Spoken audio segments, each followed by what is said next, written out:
Computer. Thanks so much for joining me for this healing journey series that I'm doing.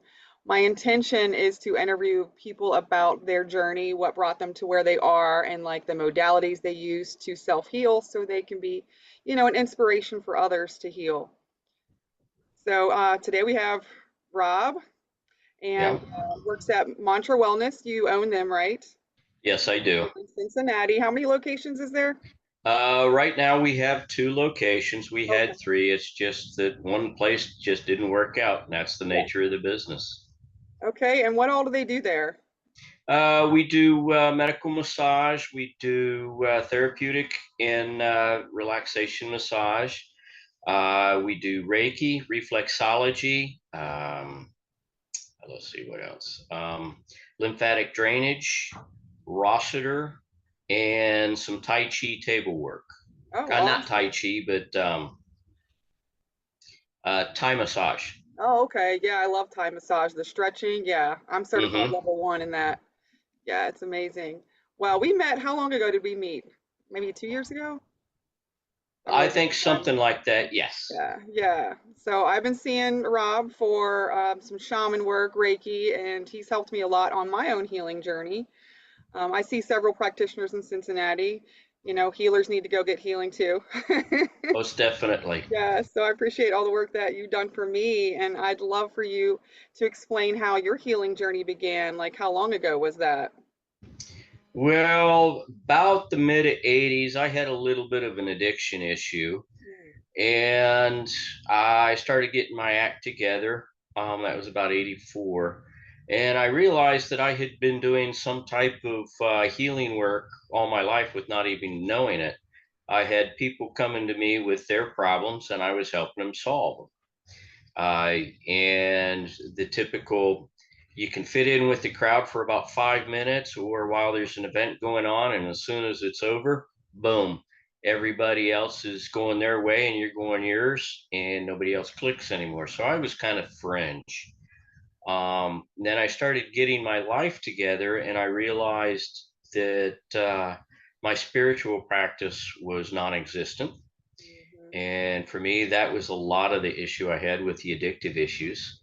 And I get those taken care of by following a spiritual path. And exploring my spiritual path, I found that a large part of it was healing not only myself, but as a light for other people's to heal from, to see what it could be modeled like. Yeah. And I worked on myself all the way up into she's up all the way, still we're doing it, but we didn't start the massage business until 2011. And up to that point, I was following different modalities or spiritual practices, everything from dragon magic and Celtic work.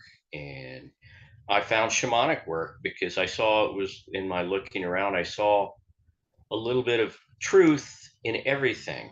Mhm. And nothing had a larger kernel of truth than the shamanic practices because they follow a nature or natural path, and it's right there. It's part of us, we're part of it. And once I started to realize that, off I go. I've worked with shamans here in Cincinnati. I have worked with ayahuasca maestros in Peru. I have Mhm. worked with the Standing Stones in Ireland. Wow. Um, Native American people have worked with me, and I had a medicine man take uh, attention to me. I was at a festival and I went into his sweat lodge, and he kind of took it upon himself to start teaching me. And not only was he teaching me some of the ways of the sweat lodge, but also at the same time, he was teaching me about myself, and I didn't realize it. I was working at it, and it took me about 5 years to realize he tricked me.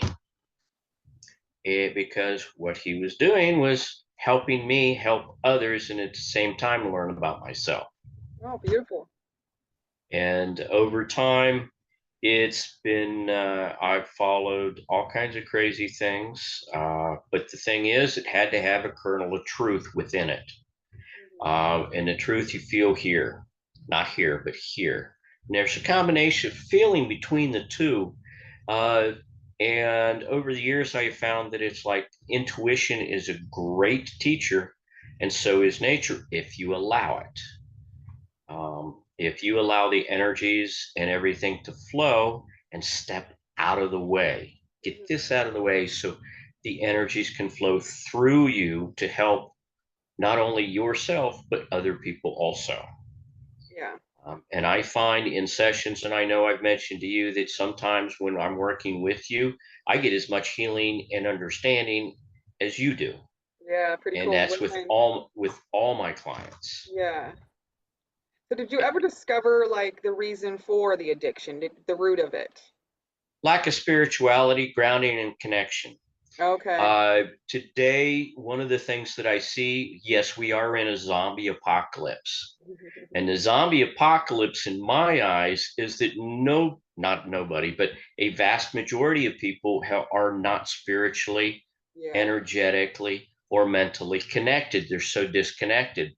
I Right. saw a meme a couple of weeks ago in black and white where this kid he doesn't have a phone and everybody else does, and they're so locked into it they don't even know what's going on. Yeah. And there's a whole series of other things. And afterwards, they just start dropping into manholes as they're walking along and things like Yeah. that. Yeah. And for me, what I'm seeing with clients is one, they're not grounded to the earth itself. Mhm. Two, they're not grounded with the universe. And three, they're not grounded with creational source or Godhead or whatever you Mhm. choose to call it.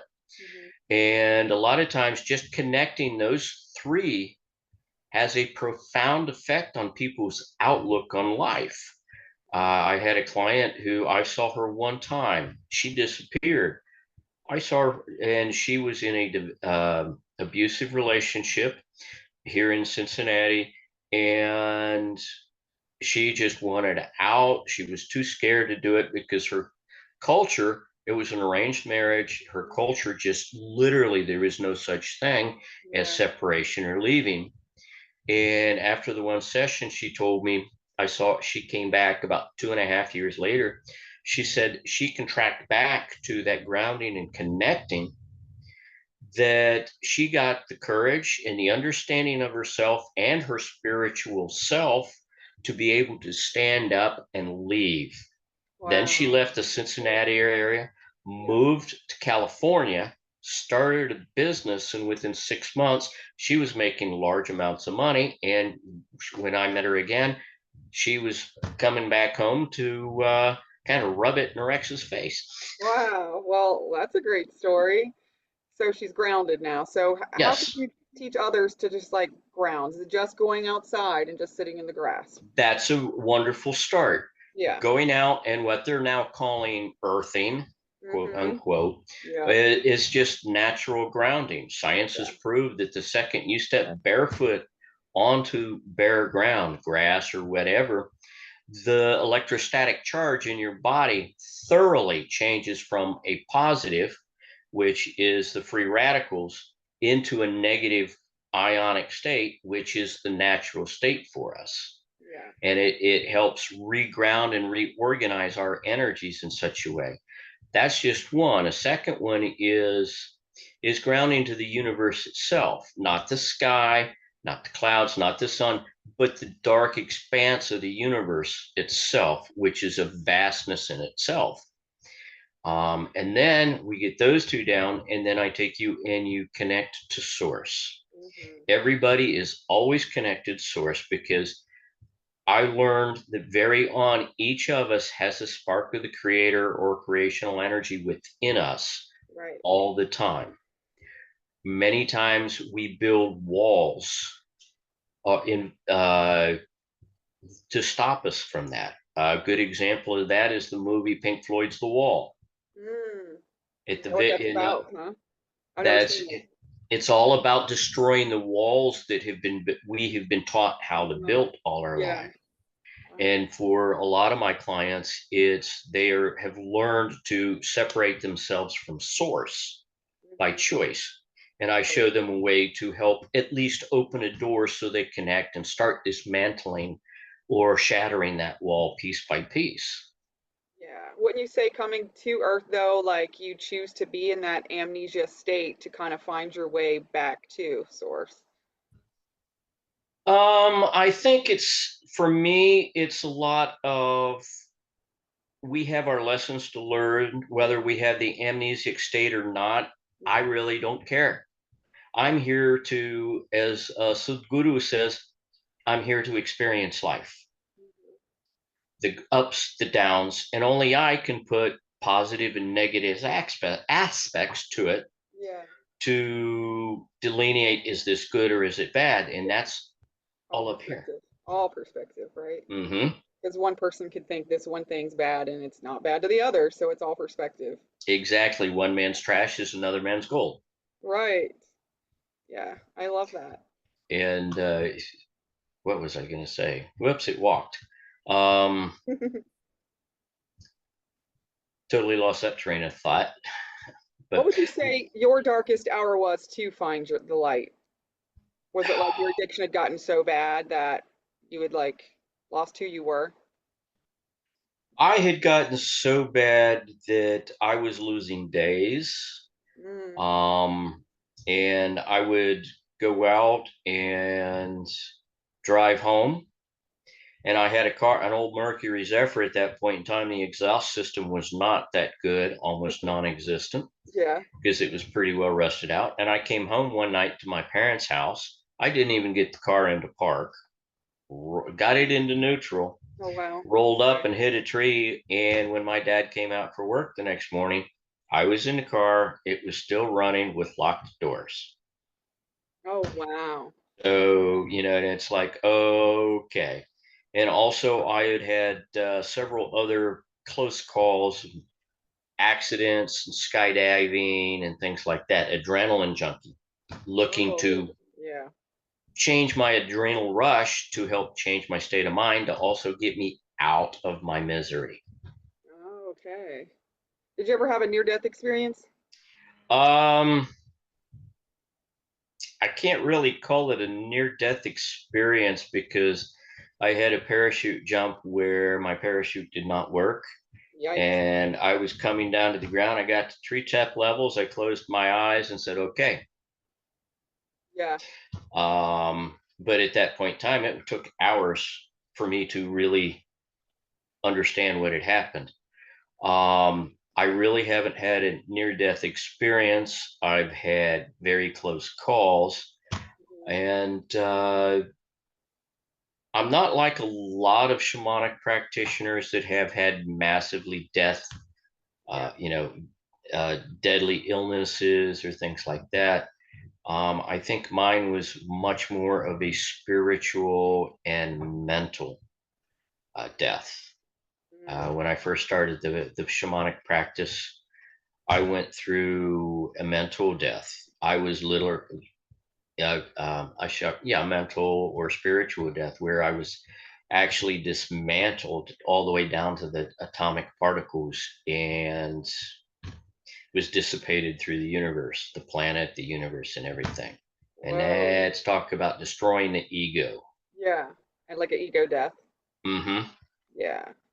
And you said you've done ayahuasca? Yes, I've done. Yes, I How many have. I've times? been I've been deep into the Peruvian jungle for 2 weeks at a time, 7 hours down the Peruvian river or Amazon River. Whoa. And each trip we did a total of 5 ayahuasca ceremonies Within how many days? within 14 days. So that was Wow. 5 ayahuasca journeys in 14 days. So can you tell me a little bit about, what you experienced? Um,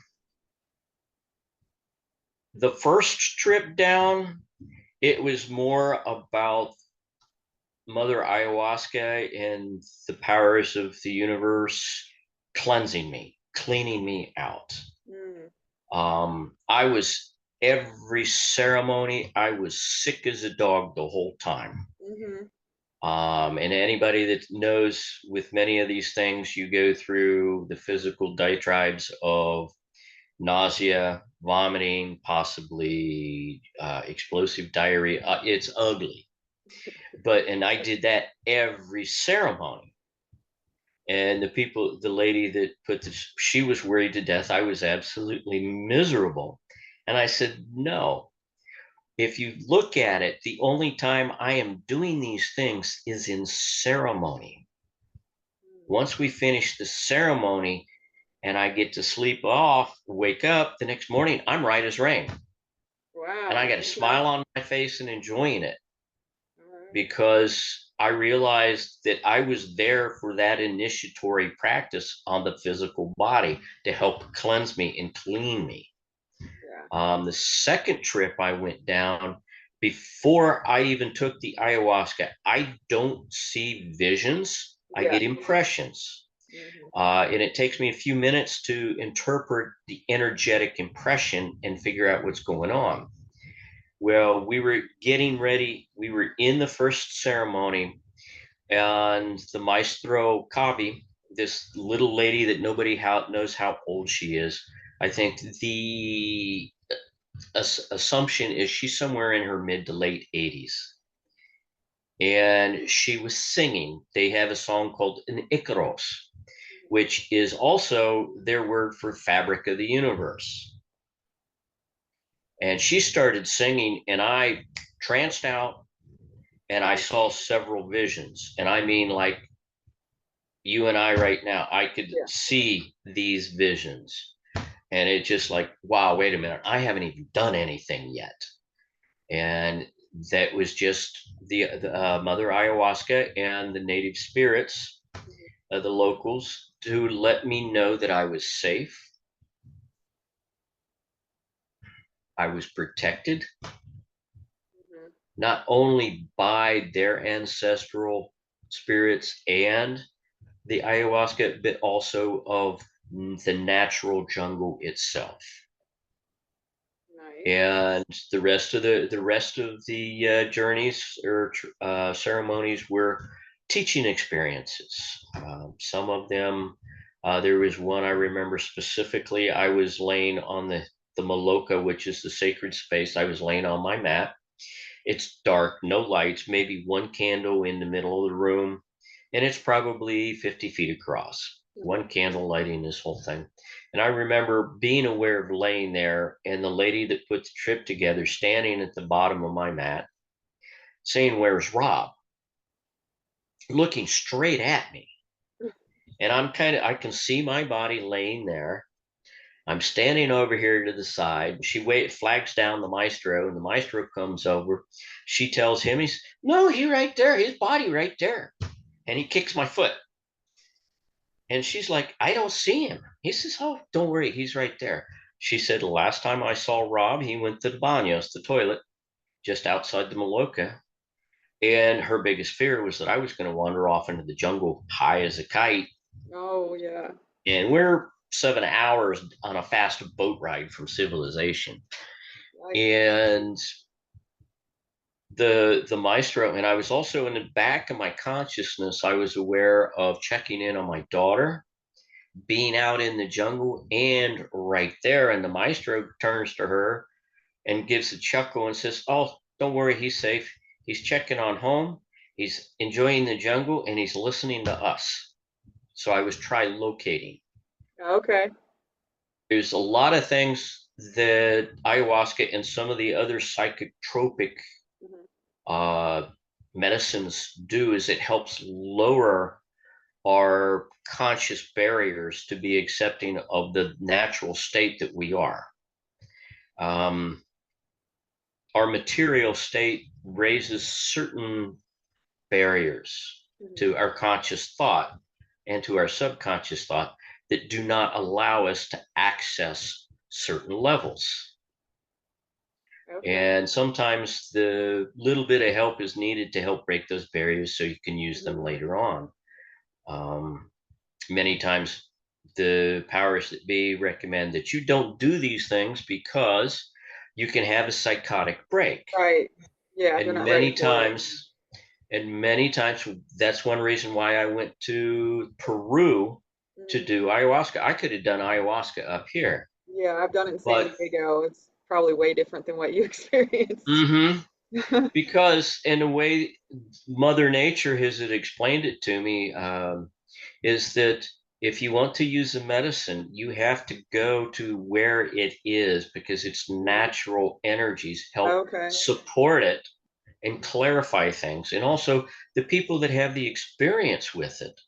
Um, because I've heard stories, and I had one lady come back from one of these local weekends Mm. excursions, Hmm. and she was fractured Oh, her soul because fractured?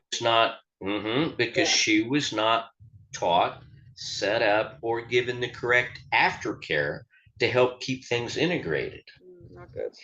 And many times when people are doing psychotropics recreationally, Hmm. they're not prepared for what they're being shown, so they end up with the psychotic break or other issues, Yeah. and they don't have a support system to help work through it. And one thing that Mother Ayahuasca told me to do is start working with native plants in my area. And there are a lot of plants in this area to help you process through Oh, and work with. interesting. Mm-hmm. Which ones are you talking about? One of the more prevalent ones is you have datura, which is morning glory or Jimson weed. The whole plant is psychotropic. The seeds are, the roots, the hairs on the plants, the flower. It's all, each one does a different thing.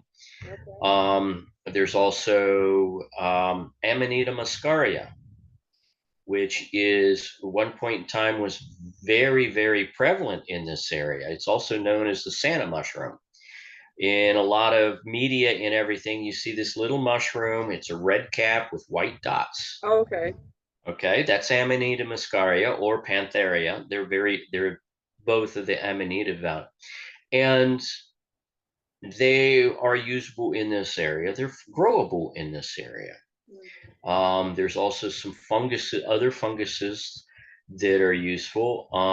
You have wormwood, which is a natural weed in this area. There's several different strains that are usable. But and it's like I don't advocate using them without prior instruction because they Yeah. can again take you, um, and it's very can be very useful in small doses. Um, Okay. and then So have you done so a mushroom journey before? um no, I have not. Oh, yes, I have. I can't say that I haven't. Um, I was at a concert in Denver, and where mushrooms are legal, and we went into the concert, and it was oh, I can't think of the name of the band right now. Not memorable, huh? No, well, I it's when I get into conscious connection, Hmm. material names have a tendency to go poof. Yeah. Um, and in the middle of the concert, I was doing mushrooms Hmm. recreationally, Yeah. and to my perception, the concert stopped, Mm. and out of the crowd walks this gorgeous lady. And she said, "You know who I am?" I said, "Yes, you're the spirit of the mushroom." She says, "We love that you're actually using, but you are not allowed after this time to use them recreationally. Yeah. You are allowed to use them medicinally Yeah. and in focusing, which is ceremonial work, things like that." And then she said, "Enjoy yourself," and then walked back into the crowd and the concert started again. Pretty cool. And yeah, and so that's one of the more interesting ones. Yeah. So just I should decided say not to do the it again. hmm? So you never did it again then? Well, I in the past 6 months I have been working with self healing with microdosing. Yeah. Which is like point 2.5 or something? Well, it depends. It depends on your body chemistry. Oh, It okay. depends on the size of what you've got, and various other things. And I have seen benefits that I was not expecting. Mm, One of them was I have two artificial shoulders from genetics, mm, and I have dead spots in my arms, and okay. they help regenerate the dead spots. So I have feeling in those spots right now. Yeah. And as using that as a tool with the rest of my spiritual growth in my journey, along with trying to help other people heal. Mhm. I learned through working on myself that, and part of my spiritual practice with some of the soul shard retrievals and things like that that I've done for people or helped them through. One of the first ones I did, I helped this lady retrieve a soul shard. Boom. She was a different person, but there was a requirement from the soul shard that Mhm. she start doing certain things, change certain behaviors, and she did not change that. So about a week and a half, 2 weeks later, the soul shard took off again because its parameters were not being met. Oh, that's Was interesting. it didn't feel safe. Mhm. So, and one of the things I came out with an understanding of this is that if you want to heal, you will heal. All I am is a guide to Yeah, help you along that path. right. If you're stuck, yeah, I can help you with some ideas or things like that, or Mhm. I can guide you through it. And sometimes it's I guide you through it, and spirit directs me to tell you to go do something that, oh wow, I've never had anybody do that before, because it's what you need and you have to experience it. Yeah. I could go draw this energy and put it in you and Mhm. boom.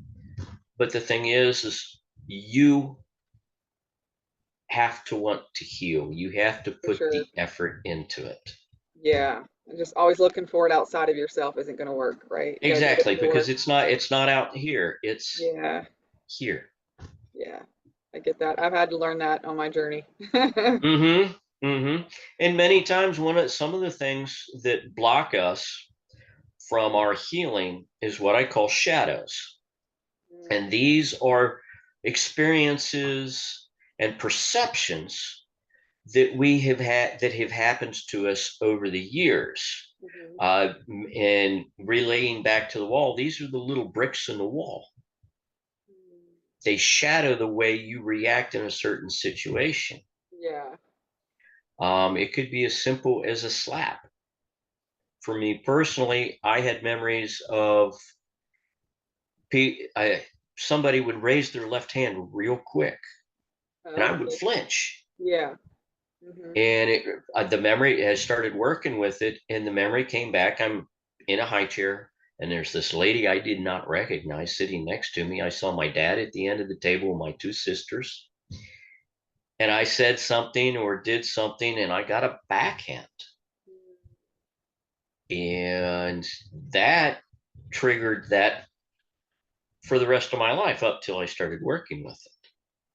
And there's a whole lot of other story that goes with that, but these experiences shade the way we react in a given situation. Um, Instead, in what I have learned is people react. They don't experience. They don't think about it and then act. That reaction is the programmed response of that shadow or previous experience to Mhm. protect you, Yeah. even if it's not the same situation. Um, Perfect example is somebody that's grown up in a household where everything that they said they had to go on the defensive because no, that's not what you know, that's not what you experience, that's not how you feel. So they go immediately go on the defensive. So when they're in their 20s and 30s at a job and somebody says, hey, come here a minute, I want to show you, I want to talk to you about something, boom, our Yeah. defenses come up Right. and we become aggressive. Mhm. That's a shadow. Yeah. But the awareness of it, some people don't, they're not aware of They're that not aware of reaction. it. Yes. Yeah. And that's what part of the healing journey is. Mhm. That's part of the material and mental, and part The of the triggers. spiritual. Yeah, Mm-hmm. triggers that come about in your relationships. If you keep getting triggered by something over and over, there's your sign. Yes. Yeah, Yes. yeah, Well, and a lot of times, like when work with people, it's like if somebody, one specific person triggers you, I call use the mirror. They're triggering you. Why are they triggering you? yeah, And 9 times out of 10, what they do or who they are or how they act is helping you remember that's me. an aspect of me. Yes. Yes. Yeah, And that's one of the things that I have used over the years of my healing journey is this person pisses me off. Why do they piss me off? What do they remind me of me that I don't like? right. Yeah, so journaling is probably a good idea. Oh, yeah, journaling, talking to somebody that has an understanding, Mm-hmm. meditating on it and mulling it through. Um, and many times the way we pray does just as much damage Mm, okay. because and I'm not picking on anybody or anything, but in the Yeah. Judaic Christian ideal of prayer, Mm-hmm. you are taught to be subservient, less than. Oh, yeah, not good. So you're praying for, oh, please see fit to give me this, my health Yeah, or yeah, money so I can survive it up. In many other cultures, it's thank you for the money so that I can survive. Thank you for the service that you provide. yeah, Thank you for my health, past, present, and future. Thank you for the prosperity, past, present, and future, not just for me, but myself first, my family, my community, and then the world. yeah, So you're expanding it out and you're creating that positive aspect of yeah. positive energies to Instead of help. lack, right? Hmm? Instead of the feeling of lack, like it's outside of you. Exactly. Yeah. You're coming from a energetic station of gratitude Mhm. and thankfulness, and you've already got it. Yeah. Yeah. And if you know anything about hermetics, the Kabbalah, there's a whole series of axioms, and it's essentially spiritual physics because they all Okay. relate to the modern laws of physics. Yeah. Like attracts, Uh-huh. resonance, frequency, uh, positive and negative attraction and repulsion, um, positive mental attitude. All these things, our ancestors knew centuries or Yeah. yeah, centuries and eons ago. And we're just now, many of Yeah. us are starting to relearn it. Right. Yeah. Like the knowledge was lost. I don't know like how long ago, maybe I guess Atlantis or something, and then we're re-remembering the And information and getting like downloads basically. mhm. Yeah. And we're starting to learn that the world is all energy. The Mhm. material world that we are, the material that all of that is nothing but energy. It Yeah. goes down to string theory. And you can manipulate the fabric of the universe if you understand the Icaros, the song, vibration, Yeah. energy. Yeah.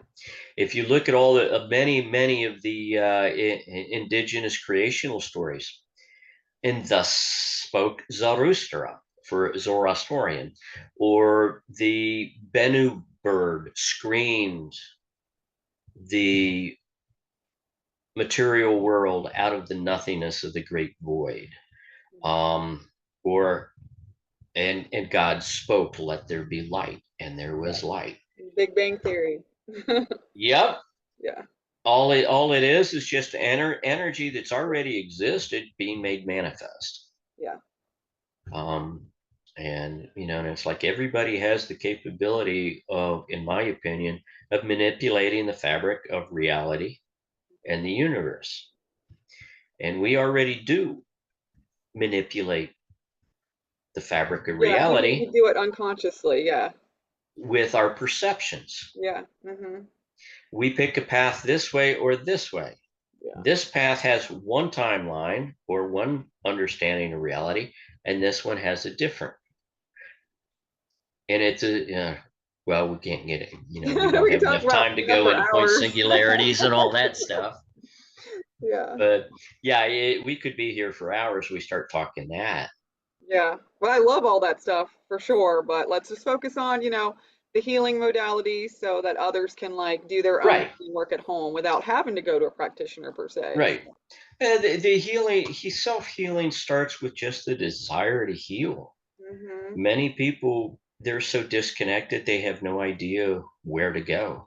Or just on lots of medications, I think, and like suppressing it all, like this is gonna fix it, and it's just like never gonna Nah, get to the root. right. And many times the Western medicine is worse than the disease. I Yeah. hate to Yeah, say. the side effects. Um, my girlfriend is curing herself of cancer with natural means, Hmm. and when she was diagnosed, she had stage 4 breast cancer, Hmm. and they were expecting her to have metastasized because she had the uh, tumectomy or whatever, where they removed the tumors or whatever, and they were involved in the lymph nodes. They were expecting her to have metastasis all the way through her body. But with the practices and things that she did, the herbs, the some of the other natural chemicals from your baking soda is a good start. Why does that mess with the like pH balance or something? Yes, what it does is you raise your pH up to 8, the pH of 8 for 8 to 10 days, and Okay. then you let it drop. But you have to you have to keep your pH up, and it's a series of testing and keeping things. So, and that's a whole thing, but it's natural, and that's been around for centuries. Excuse me. There we go. Turn my phone Yeah. off. Yeah. And the healing journey is one of personal Mhm. practice, because what's right for you is not right for somebody else. Yeah. It's a unique path, though we are all the same, but yet at the same time we are unique individuals. Yeah. And again, it's that, what's the word, not synchronicity, but that dichotomy, Hmm. and that's balance. One of the first things I was learned was, and am, is that my life is all about balance. I can choose one or the other, but when they're both in balance, life is so much easier. Yeah. Are you talking about like And mind, body, and spirit? All three of those have to be in balance? mind, body, spirit, Yeah. and your interaction with the material world. You can choose to live in hell or heaven. Oh yeah, I believe that. And many of the cultures believe the same. It's like you're put here, and the natural world itself is not positive or negative or out to get you or help you survive. It just is. Hmm. And one of the things I learned to help me along my path was that how I perceive things is very important as to how I progress in the world. If I perceive that no, the world is not out to get me, Yeah. it's just is, how can I work with this? Yeah. And not being the victim, right? Exactly. Yeah. And if you get upset with something, like today, I was trying to get some money out of the bank, and they said, "Oh, it's got to sit for 3 days for fraud." Yeah. And it's like, okay, I was angry, Hmm. but and frustrated. It was more frustrated, and then with a tinge of anger. But afterwards, it's realized I can't do anything about it. So why get frustrated and angry and keep mustering and fustering Yeah. about it? Waste of energy, right? Right, which is a learned behavior. We've all seen it modeled, Yeah. and learning how to watch these things in people, like in our parents or the people close to us. And that also comes into the healing aspect of who we surround ourselves with. Yeah, very The important. energy of these people, if they're positive, Mhm. you radiate the positive. If you radiate the positive, you can possibly help swing these other people around. And that's one of the ways that I help people heal. I not only work in massage therapy and shamanic world, but I'm also in electronics and technology and things like that. And I'm, so to speak, kind of that calm, cooled light that a lot of these people that are hotheads and they're very Mm-hmm. energy dependent, all of a sudden they're saying, hey, why is this guy so calm in the midst of this storm? And it's because it's not a big deal. Right. It's not a matter of life and death. It's an annoyance, and you can choose to be annoyed or not. Yeah. Get sucked up in it. Then you Mm-hmm. can't really do anything in that state. You can't help. Yeah. Right. It shuts down all your avenues except for blindly forging straight ahead into that wall that you can't move. So then you gotta surrender.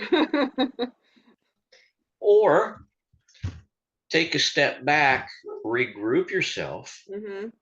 and okay, can I go left? Can I go right? Or do I go backwards?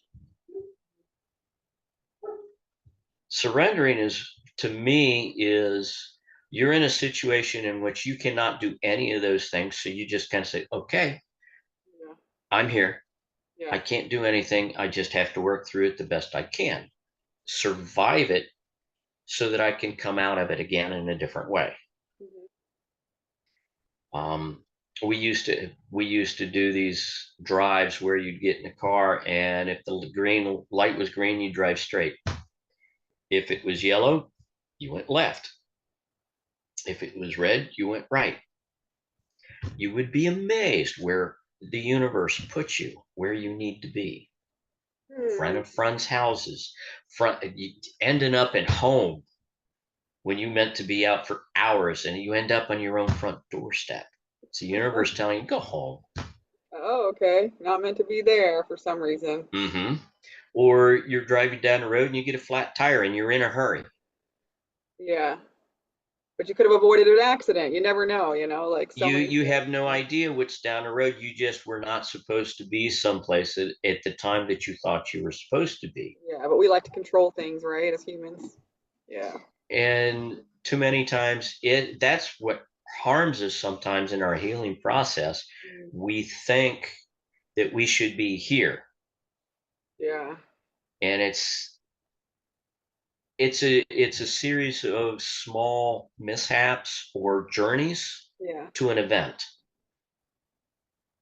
Each little events to a journey, either way it works, but each time you experience a little something, you work to a goal, whether your conscious goal or not. Like you want to go to the grocery store. Okay, do I have a car? Yes. Can I get in the car? Do I have gas? What direction am I going to take? Which grocery store am I going to? Mhm. If you go to the one on the other side of town versus the one over here because they have your favorite soda, hey, great. You may have also could have gone over here and met your next love of your life you never know. It's all the choices that we make. And when you're in the flow and you allow the universe to help guide you along, Mhm. you end up with the right place at the right time for the right reasons. Yeah. And too many times in our healing process, this gets in our way. Mhm. We think we know better. Right. And if you allow spirit to help direct your healing Mhm. process, and you have to connect to it. That's Mhm. why the grounding connection is so important, because if you don't have that good connection, you can't listen clearly or at Yeah. all. Yeah. So, would you say we all have guides then that can help us along our journey Oh, most definitely. in the spirit Guides realm? can be actual ethereal spirits, Mhm. or guides can be also this little old lady down the street that you've never met before, that she smiles at you because you Mhm. nodded and said something nice to her, or you Yeah. helped her do something.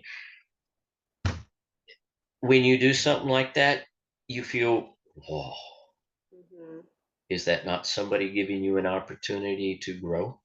Right. Yeah, we're all teachers and students, I say. Yes. And we can learn from everything and anything. even people that you don't like. Some of the best teachers that I've ever had were people that I worked with that I could not stand. And with the bosses would always pair us together because they knew we couldn't stand each other and we were going to do the job right, fast, the first time so we could get out of each other's That's funny. space. Yeah. But also at the same time, he taught me tolerance and acceptance Hmm. because, okay, I can tolerate him. Hmm. I can accept him for who he is. I don't have to like it, but Right. I can accept him for what it is. Then you can actually work with it rather than fighting it. You can use it as a teaching tool. Yeah. Um, and not only that, but you also have people that, like, you go to your doctor, he teaches you, hopefully. Your Reiki instructor, your Hmm. yoga instructor, your, whoever, whatever classes. And some of the most wonderful things are offhand comments. Somebody that's into knowledge and it's like, oh, it is what it is. It's Hmm. like, whoa, wait a minute. First time I heard that, first 1,000 times I heard that, it didn't register. But as my spiritual growth Hmm. progressed, I heard it one time from somebody that I had a lot of um, uh, respect for. Hmm.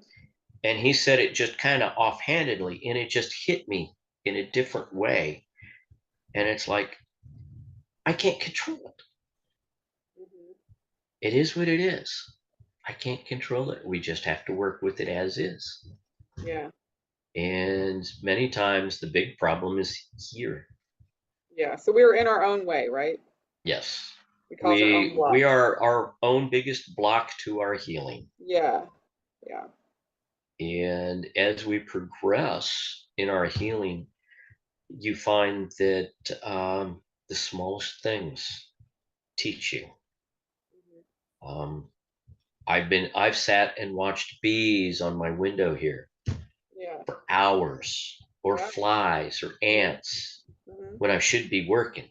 But But I'm the busy thing is at the meditating. same time, it's teaching me, it's like Yeah. they're working at doing something. I can't tell what they're working at, Hmm. but they're also teaching me how to relax and focus. Yeah. And just be in the moment. You Be in got the it. Just be. moment. Yeah, Yeah. we're human beings, not human doings. You hear that a Right. lot. Yes, yes. I love that mantra is going around. I even give out a little magical message from the universe that says that, and I'll leave them in restrooms and things. Mm-hmm.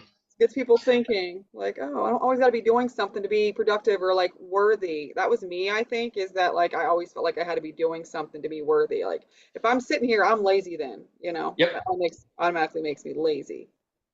almost definitely. I've Yeah. got one of my business partners, and I can safely say this because I've told it to him to his face and we've had the conversation. He's very ADHD and he's been in business by himself for 25 years. He's not used to working with other people. Hmm. We have to call him on his constant having to do something Hmm. because he was so used that if he didn't do it, it wasn't going to get done. And Hmm. this is also an example of teaching in workplace. You don't have to be a great teacher. All it is just bring something to somebody's attention that they're doing without even thinking. Yeah. You just have to do it in a non-aggressive manner. Right. It's all in the wording. Like Mm-hmm. starting with like you, blah blah blah blah. That they're gonna block you right Oh away. yeah. Like, hey Yeah. dude, come here a minute. I wanna show you something. Yeah. I want to Yeah. talk to you about something. And it's like you keep people, this is what I do, this is what I feel, da da da da, I statements.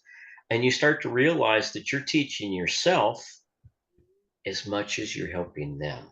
Yeah. That's a beautiful thing. And that's like anytime you're trying to heal yourself, your energy is also radiating out.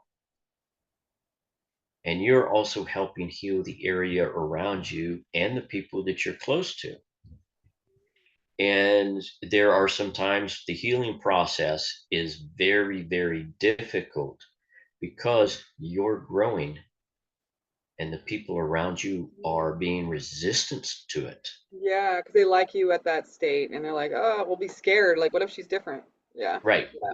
And the thing is you grow out of relationships because, or business work or whatever, Mm-hmm. because it doesn't fit with who you are growing to be. I'm a trained chef, and there was a point in time I was executive chef in a country, executive sous chef, assistant Mm-hmm. chef Yeah. in a country club, and I turned in my 2 weeks notice and said, if the chef doesn't show up, I'm out. I'm gone. No 2 weeks notice. I'm out that night. Mm-hmm. Well, he didn't show up that night. And the next morning when I came in to turn my keys in, the club manager and the club president offered me the executive chef position. Oh, wow. Within a tenth of a second, I said, nope, I've already had one marriage breakup because of this business. I'm not having two. Yeah. And that's when I realized that it was not healthy for me in Yeah. that business anymore. Yeah. It's holding you back. Yes, Yeah. I still love to cook, Yeah. but, Awesome. and also in the healing, this gets into the healing also. The food that we eat has a vast importance into how we heal our body Yeah. and our mind. Um, we grow most of our own food. We're still eating on last year's garden. Oh, that's lovely. I would love to have that, but I'm in an apartment and And that comes with time. yeah. That comes with time.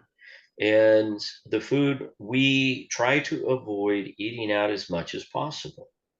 We also understand that it's not always possible to not eat out. Hmm. Like when you're on a road trip Right. or you're out doing something and it's gotten late and your blood sugar's dropping and you got to, but we picked places where we can get real food. Yeah. It's Yeah. not the world's best, like coming straight out of our garden, Yeah. but it'll do. Everything in moderation. Lao Tzu was talking about our lives and our healing and how we conduct our lives. Mhm.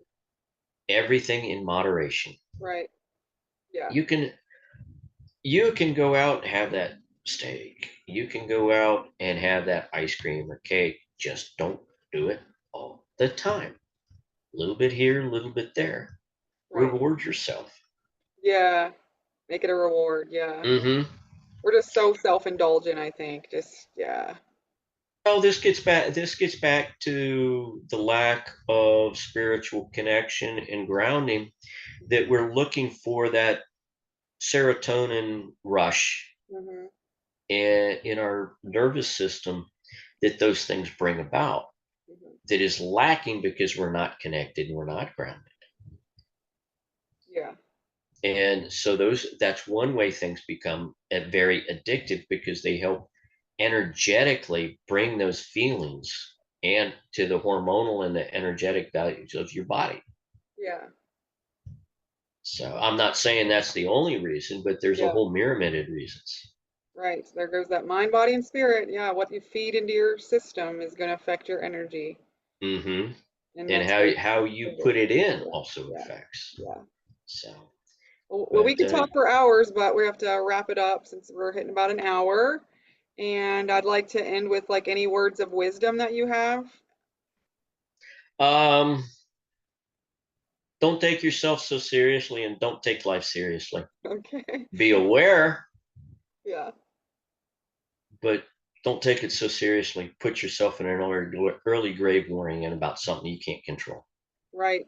Yeah. I like to play, so I definitely go by that mantra. Mm-hmm. So where can people Playing find is you? important.